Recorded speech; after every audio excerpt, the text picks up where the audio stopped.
Sign this, and your life will never be the same." Daniel stared at the papers on the mahogany table. His hands trembled, not from nerves, but from excitement. He had grown up poor, clawing his way through life, always feeling like an outsider in the world of wealth and privilege. But now, with one signature, he could secure a future he never dreamed possible. Across the table sat Olivia Harrington, the poised, elegant daughter of a billionaire. She wasn't in love with him. She barely knew him. But her father insisted she marry to protect their family image after a string of scandals. And Daniel? He needed money, connections, and a way out of the sinking hole of debt he was drowning in. The agreement was clear, a marriage in name only. No love required. The wedding was grand, the kind most people would envy. Crystal chandeliers, a sea of roses, and guests dripping in diamonds. Daniel smiled for the cameras, but inside, he felt nothing. He told himself he didn't need love, just security. But as Olivia slipped her hand into his, he noticed her eyes searching for something his heart wasn't ready to give. And for the first time, Daniel felt a pang of guilt. Life in the Harrington mansion was nothing short of paradise.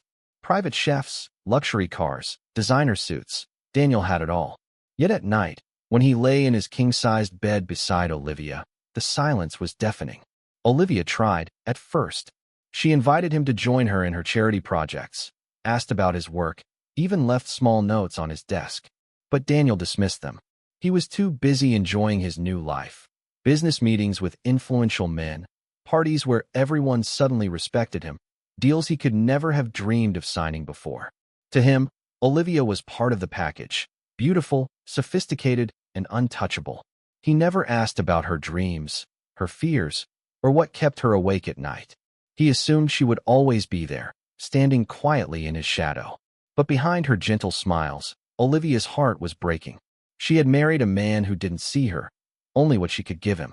And as months turned into years, she began to wither like a flower deprived of sunlight. She stopped leaving notes. She stopped asking him to spend time together. She stopped hoping. Until one morning, Daniel woke up to find her side of the bed empty. Her clothes gone.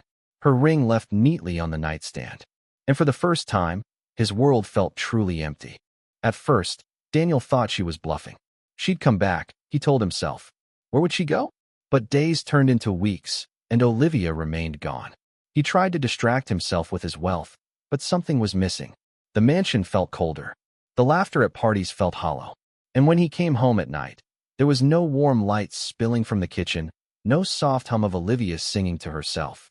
He realized he had never once asked where she liked to go when she needed peace. He had never learned her favorite song, her favorite book, or the stories that shaped her childhood. He had lived beside her, but never truly with her. One evening, while cleaning his office, Daniel stumbled upon a small notebook Olivia had left behind.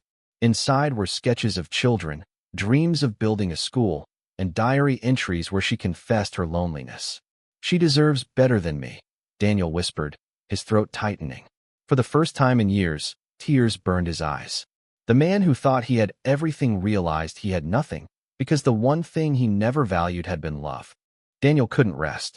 He began searching for Olivia, not to demand her return, but to tell her something he had never said before: "I love you." His journey led him far from the glittering parties and skyscraper boardrooms.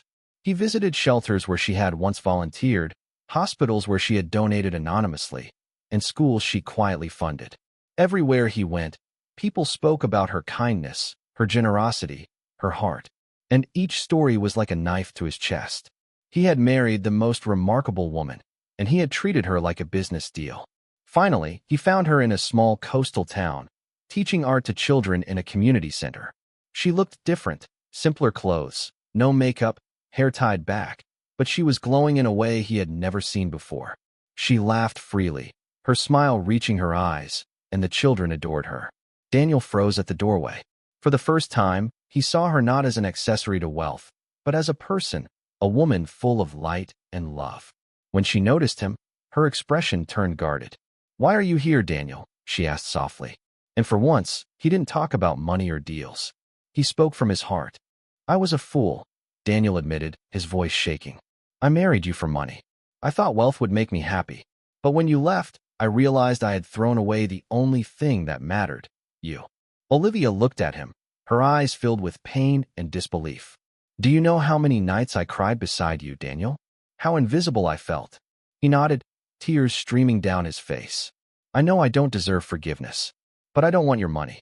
I don't want the mansion, the cars, the power. I just want you. If you'll let me, I want to spend the rest of my life making it up to you. The room fell silent. Olivia studied him, searching for the man she once hoped to find in him. And for the first time, she saw sincerity.